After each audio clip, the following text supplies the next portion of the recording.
नमस्कार दोस्तों, स्वागत है आपका आपके अपने YouTube चैनल दीपक रचित कथा में। मित्रों, क्या आपको पता है गोमाता ने समस्त स्त्रियों को ऐसा कौन सा श्राप दिया था जिसकी वजह से आज तक समस्त नारी जाति वह श्राप भोगना पड़ रहा है। गोमाता का एक ऐसा श्राप जिसे टाला नहीं जा सका। दोस्तों, वह श्राप कौन सा था? जानने के लिए वीडियो को पूरा जरूर देखें। चलिए दोस्तों, वीडियो में आगे बढ़ते हैं और जानते हैं कि गोमाता ने समस्त स्त्रियों को ऐसा कौन सा श्राप दिया था। दोस्तों, एक समय की बात है जब भगवान श्री कृष्ण अपनी राजगद्दी पर विराजमान थे, तब उनके पास देवर्षि नारद मुनि आती है और कहते हैं, हे प्रभु, मैं आज मृत्युलोक में भ्रमण कर रहा था। तभी एक स्त्री ने पूछा कि पहले स्त्रियों के बच्चे होते थे तो वह पैदा होते ही चलने लगते थे, परंतु अब ऐसा नहीं है, यह क्यों? कृपया मुझे इस प्रश्न का उत्तर बताएं। श्री कृष्ण कहते हैं, हे देवर्षि, तुम्हारा यह प्रश्न समस्त स्त्री जाति के लिए अत्यंत महत्वपूर्ण है। अगर तुम इस प्रश्न के उत्तर को जानना चाहते हो तो ठीक है।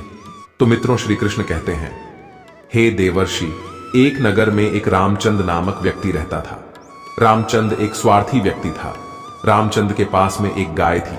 वह गाय दूध देती थी और रामचंद उस गाय को हरा भरा चारा खिलाकर उसका दूध निकाल करके उस दूध का बिक्री किया करता था।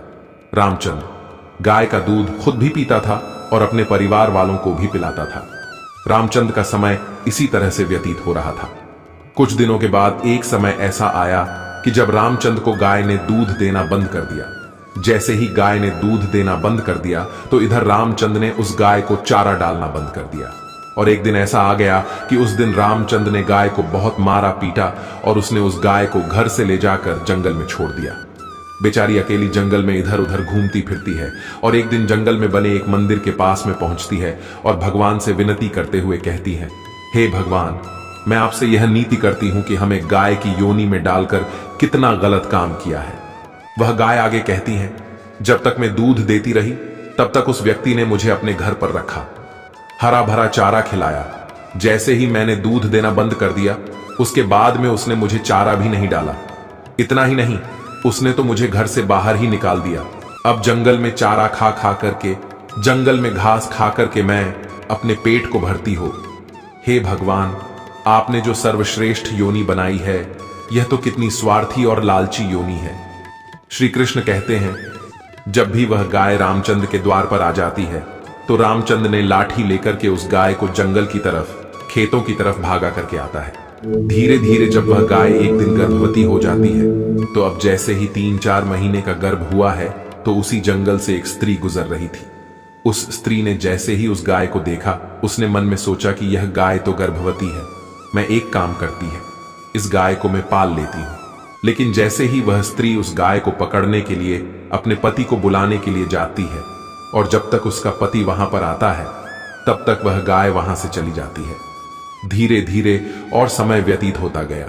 श्री कृष्ण कहते हैं, हे देवर्षि, जब उस गाय के प्रसव का समय नजदीक आ गया तब वह एकांत जंगल में सुरक्षित जगह पर जाकर के उस गाय ने एक बछड़े को जन्म दिया। जैसे ही उसने दूर से देखा कि एक गाय ने अपना बच्चा जन्म दिया हुआ है, तब वह स्त्री उसके पास गई और उसने ध्यान से उस गाय को देखा तो बोली कि अरे, यह तो वही गाय है, इस गाय ने तो बछड़ा दे ही दिया, चलो अच्छा हुआ। वह स्त्री सोचती है, अब मैं इस गाय को पकड़कर अपने घर पर अवश्य ले जाऊंगी। तभी गाय ने उसी समय उस स्त्री से कहती है, बहन, आज तुम हमारे ऊपर एक परोपकार कर दो। यह मेंढरा जो बच्चा है, यह पीछे पड़ा हुआ है, इसे उठाकर कि तुम मेरी गर्दन के ऊपर रख दो, मैं अपने बच्चे को लेकर की किसी सुरक्षित जगह पर चली जाऊंगी। श्री कृष्ण कहते हैं, हे देवर्षि, लेकिन जैसे ही उस स्त्री ने गाय की बात सुनी तो बहुत बहुत जोर जोर से हंसने लगी और कहने लगी, तुम्हारा बच्चा इतना गंदा है, इतनी गंदगी में पड़ा है, मैं तुम्हारे बच्चे को उठा करके तुम्हारे कंधे पर क्यों रखूं? जैसे ही उस स्त्री ने उस गाय का बहुत मजाक बनाया, उस समय गाय बेचारी असहाय थी, वह अपने बच्चे को उठा नहीं सकती थी। श्री कृष्ण कहते हैं कि हे देवर्षि, उसी समय दुखी होकर कि गाय ने श्राप दे दिया। उसने श्राप देते हुए कहा कि जाओ, आज तुम्हारा बच्चा जन्म लेने के बाद तुरंत चलने लगता है, लेकिन आज मैं श्राप देती हूं, तुम्हारा बच्चा जन्म लेने की 10 महीने बाद ही अपने पैरों पर चलने लायक होगा। और जो यह मेरा बच्चा आज चल नहीं पा रहा है और यह आज के बाद पैदा होते ही बहुत जल्द अपने पैरों पर चलने लायक हो जाएगा। श्री कृष्ण कहते हैं ही देवर्षि इसी श्राप के कारण स्त्रियों का बच्चा जन्म लेते ही अपने पैरों पर चल नहीं पाता। दोस्तों, सतयुग में सुखदेव पैदा होने के तुरंत बाद ही अपने पैरों पर चलने लगे थे और वेद व्यास भी जन्म लेने के तुरंत ही बाद अपने पैरों पर चलने लगे थे। यह बात तो सतयुग की थी, लेकिन कलयुग में ऐसा नहीं है। कलयुग में बच्चे को अपने पैरों पर चलने के लिए कम से कम 9 से 10 महीने लग जाते।